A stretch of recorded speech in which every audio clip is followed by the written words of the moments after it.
Hey everyone, welcome back to another YouTube video, and in this video I'll be showing you guys how to fix Canva crashing or not opening on iPhone.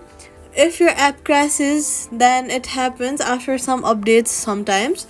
So to fix that, you'll have to first of all open the Canva app, swipe it down from the bottom of your screen and swipe it away, then reopen it.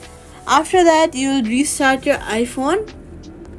Then next, you will open your app store, search for Canva and see if there is an update button available. If there is, then update your update your app to the latest version. Then if it still crashes, you will uninstall and then reinstall your app from your phone. Safety tip: backup important designs to cloud storage. Quick fix: try opening Canva in a web browser on your iPhone, and that's it. Subscribe for more fixes and tutorials.